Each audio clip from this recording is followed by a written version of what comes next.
Wings of fire Bharat के पूर्व राष्ट्रपति और प्रख्यात वैज्ञानिक स्वर्गीय एपीजे अब्दुल कलाम की आत्मकथा है। इस पुस्तक का सहलेखन अरुण तिवारी ने किया है। विनम्र व्यक्तित्व के मालिक एपीजे अब्दुल कलाम का जीवन बेहद सरल और सादगी भरा था। भारत के तमिलनाडु प्रांत के रामेश्वरम में 1931 में एक अत्यंत मध्यवर्गीय परिवार में जन्मे डॉक्टर कलाम अपने प्रारंभिक जीवन में अत्यंत संघर्ष किया। डॉक्टर कलाम ने रक्षा अनुसंधान और विकास संगठन, जिसको कहते हैं DRDO, और भारतीय अंतरिक्ष अनुसंधान इसरो की वागडोर संभाली और स्वतंत्र भारत के कुछ सबसे नवीन और सफल वैज्ञानिक बनकर उभरे। अपने सफल परमाणु और मिसाइल कार्यक्रमों के कारण उन्हें मिसाइलो मैन की उपनामों से प्रसिद्ध हुए। रॉकेट साइंस और स्पेस टेक्नोलॉजी में उनकी वैज्ञानिकता से भारत की छाप पूरे विश्व पर छोड़ी। डॉक्टर कलाम नई व युवा पीढ़ी के लिए आदर्श और प्रेरणा रहे। कैसे एक साधारण परिवार में जन्म लेकर भी परिश्रम और लगन द्वारा सफलता के उच्च शिखर पर पहुंचा जा सकता है। प्रस्तुत किताब विंग्स ऑफ फायर उनकी जीवन के महत्वपूर्ण पहलुओं पर प्रकाश डालती है। पुस्तक 4 भागों में है। पुस्तक का पहला भाग युवा कलाम के जीवन के बारे में है। उनके परिवार, दोस्तों और शिक्षकों के साथ उनकी बातचीत का समावेश है।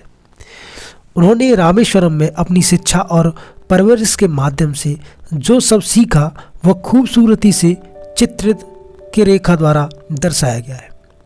इसमें उनकी प्रारंभिक शिक्षा भी शामिल है, जो मद्रास इंस्टीट्यूट ऑफ टेक्नोलॉजी से एयरोनॉटिक्स इंजीनियरिंग की स्नातक स्तर की पढ़ाई के लिए विषय में है। वह एक श्रमिक वर्ग के तमिल मुस्लिम परिवार से आते हैं। यह पुस्तक भारत के हिंदुओं और मुसलमानों के सामंजस्यपूर्ण और सौहार्दपूर्ण वातावरण में एक साथ रहने की विशेषता को उजागर करती है। अपनी किशोरावस्था में उन्होंने अपनी भाई की मदद करने और उससे अपनी शिक्षा प्राप्त करने के दौरान आई विपत्तियां चुनौतियों को दूर करने के लिए समाचार पत्र तक बेचे।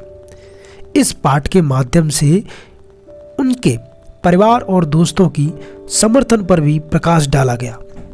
यही समर्थन उनके जीवन की सफलताओं की आधारशिला साबित हुआ। दूसरा भाग विज्ञान और खोजकर्ता के रूप में उनकी प्रगति पर केंद्रित है। यह प्रगति रक्षा और अंतरिक्ष परियोजनाओं के साथ आगे बढ़ती है। रक्षा अनुसंधान और विकास संगठन, जिसको DRDO कहते हैं, उनकी शिक्षा पूरी करने के बाद उनका पहला नियोक्ता था, क्योंकि उसने DRDO ने उन्हें हॉवरक्राफ्ट पर एक प्रोजेक्ट दिया था।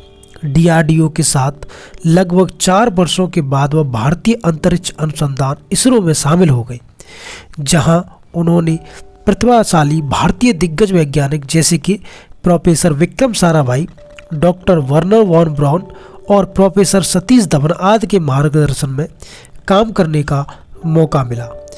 वह DRDO के साथ अपने महत्वपूर्ण कार्यकाल के दौरान कई महत्वपूर्ण उपग्रह प्रक्षेपणों का हिस्सा बने, जिसमें भारत के पहले स्वदेशी सैटेलाइट लॉन्च व्हीकल 1980 के SLV-3 के प्रोजेक्ट भी शामिल थे। कलाम ने वैज्ञानिकों, विवरणों आदि को शामिल किया और अपने विज्ञान और नवाचारों की दुनिया में एक सेतु स्थापित करने की कोशिश की। 1982 में कलाम ने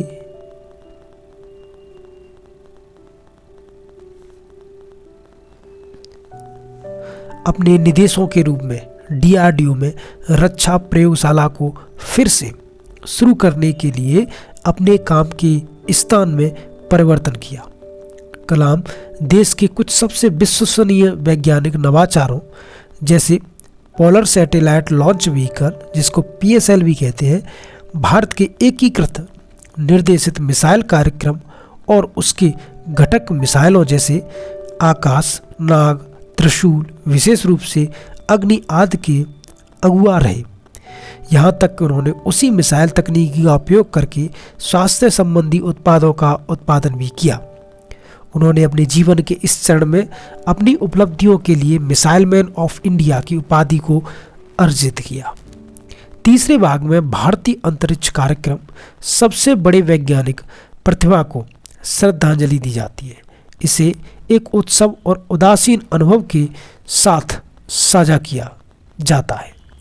साथ ही हमें फिर से कई काल और सफ़ेद स्नैपशॉट के माध्यम से उनके वास्तविक जीवन का काम देखने को मिलता है। अंतिम भाग 1992 में भारत के रक्षा मंत्री के वैज्ञानिक सलाहकार बनने के साथ शुरू होता है। जीवन के इस चरण में उन्होंने परमाणु ऊर्जा बनाने और 1998 में राजस्थान के पोखरण में परमाणु परीक्षण के साथ अपने परमाणु लक्ष्य तक पहुंचने में राष्ट्र को भारी योगदान दिया। कैबिनेट के लिए वैज्ञानिक सलाहकार समिति, जिसको कहते हैं SACC, के पदेन अध्यक्ष के रूप में वह भारत 2020 के एक दृष्टिकोण को पूरा करने के लिए गए।